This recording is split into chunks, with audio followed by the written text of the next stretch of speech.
Hello friends, welcome back to my channel. இன்றைக்கி வீட்டில் வச்சுருக்கிற துவரம் பருப்பை யூஸ் பண்ணி சூப்பரான ஒரு ரெசிபி. துவரம் பருப்பில் நிறைய ரெசிபி செய்யலாம்.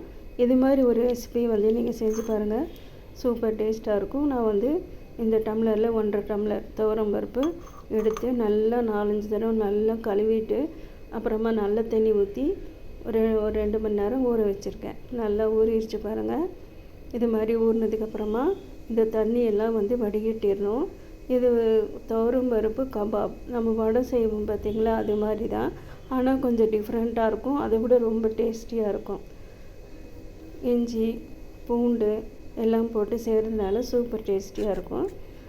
இப்போ வாங்க இதை எப்படி செய்யலான்னு பார்த்துடலாம். தண்ணியெல்லாம் ஒரு சொட்டு தண்ணி இல்லாமல் நீங்கள் எடுத்துக்கணும், வடைக்கெல்லாம் செய்கிற மாதிரி. இப்போ தேவையான பொருள்கள்: ஒரு பெரிய வெங்காயம் பொடியாக கட் பண்ணிக்கணும். அதுக்கப்புறமா நான் ஒரு சின்ன பச்சை மிளகா பொடியாக கட் பண்ணிக்கிட்டேன்.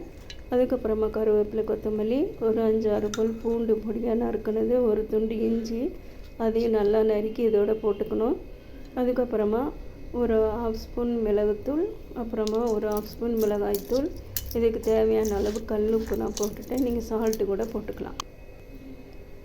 இப்போ ஒரு மிக்ஸி ஜார் எடுத்துக்கலாம். கொஞ்சம் கொஞ்சமாக போட்டு பல்ஸ் மோடில் போட்டு ரவை பதத்துக்கு அரைக்கணும். ரொம்ப நைஸாக அரைக்கக்கூடாது. ரவை பதத்துக்கு அரைச்சிட்டு கபாபை நம்ம ரெடி பண்ணலாம்.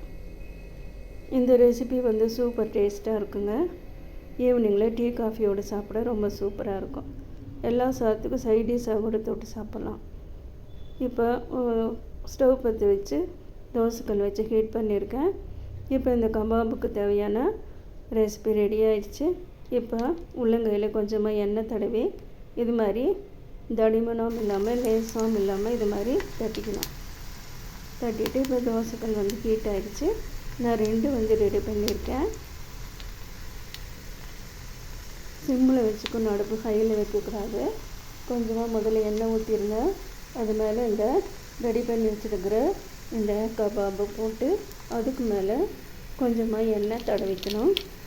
சிம்மில் வச்சு தான் வேக வைக்கணும், ஹையில் வைக்காதீங்க. என்னோடய மற்ற ரெசிபி பார்க்க பெல் ஐக்கானை கிளிக் பண்ணுங்கள். நிறைய ரெசிபீஸ் நான் அப்லோட் பண்ணியிருக்கேன். உங்களோட ஃப்ரெண்ட்ஸ் அண்ட் ரிலேட்டிவ்ஸ்க்கு ஷேர் பண்ணுங்கள். இப்போது திருப்பி போட்டுடலாம். அழகாக திருப்பி வரும் பாருங்கள், பிஞ்சு போகாது, சூப்பராக வரும், ரொம்ப டேஸ்ட்டாகவும் இருக்கும். இந்த ரெசிபி கண்டிப்பாக நீங்கள் ட்ரை பண்ணுங்கள், ரொம்ப சூப்பர் டேஸ்ட்டாக இருக்கும். பாருங்கள், ரெடி பண்ணியாச்சு.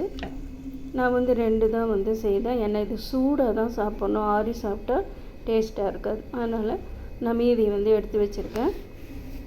சாப்பிட வரவங்களுக்கு சூடாக இது மாதிரி செஞ்சு கொடுக்கணும். அதனால் நீங்கள் இது மாதிரி செஞ்சு வச்சுட்டு ஃப்ரிட்ஜில் ஸ்டோர் பண்ணிக்கலாம்.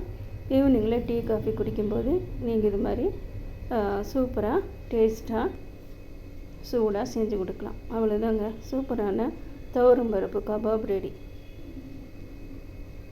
சீக்கிரமாக அதை செஞ்சிடலாம், டேஸ்ட்டாகவும் இருக்கும். இந்த ரெசிபி கண்டிப்பாக நீங்கள் ட்ரை பண்ணுங்கள். உங்களுக்கு பிடிச்சிருந்துச்சுன்னா ஃப்ரெண்ட்ஸ் அண்ட் ரிலேட்டிவ்ஸ் கூட நீங்கள் ஷேர் பண்ணுங்கள். என்னோடய மற்ற வீடியோஸும் பார்த்து ஷேர் பண்ணுங்கள், சப்ஸ்கிரைப் பண்ணுங்கள். மீண்டும் இதே மாதிரி வேறு ரெசிபியோட அடுத்த வீடியோவில் உங்களை நான் சந்திக்கிறேன். தேங்க்யூ ஃபார் வாட்சிங்.